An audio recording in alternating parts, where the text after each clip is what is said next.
Salut à tous, je suis Max, et bienvenue dans mon monde magique, pour écouter des histoires bibliques et éducatives, musique chrétienne, et des aventures pour les petits comme moi. N'oublie pas que je suis nouveau ici. Alors abonnez-vous à ma chaîne.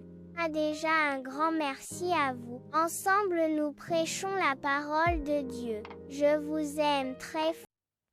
Salut à tous, de retour pour l'histoire du jour. Résumé de l'histoire de Job. Job est décrit comme un homme riche, pieux, intègre et respectueux de Dieu. Il vit dans le pays d'Uz, possède une grande famille, beaucoup de biens et est considéré comme un homme juste. Dans une scène céleste, Satan se présente devant Dieu. Dieu parle de la droiture de Job, mais Satan affirme que Job est fidèle seulement parce qu'il est prospère. Il met Dieu au défi. Si Job perd tout, il maudira Dieu. Dieu accepte de permettre à Satan d'éprouver Job, mais sans toucher à sa vie. Les malheurs de Job.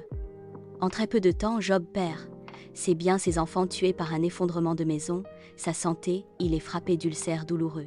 Malgré tout cela, Job ne maudit pas Dieu, mais se lamente et questionne le sens de sa souffrance. 3 amis viennent le consoler. Élipha, Bildad et Tsophar. Ils affirment que si Job souffre, c'est qu'il a du péché, car selon leur vision, Dieu punit les méchants et récompense les justes. Job, de son côté, maintient son innocence et réclame un dialogue direct avec Dieu pour comprendre pourquoi il souffre injustement. L'intervention de Dieu. Finalement, Dieu parle à Job depuis un ouragan. Il ne répond pas directement à ses questions, mais souligne la grandeur et la complexité de la création que l'homme ne peut comprendre. Dieu critique aussi les amis de Job pour leur discours incorrect. La restauration de Job. Dieu rétablit Job, lui redonne 2 fois plus de biens qu'auparavant, lui accorde une nouvelle famille, et il vit encore longtemps. Leçon. Il ne faut pas juger trop vite ceux qui souffrent. Leur douleur n'est pas nécessairement le signe d'une faute. Accepter nos limites face au divin ou au destin est parfois un acte de sagesse.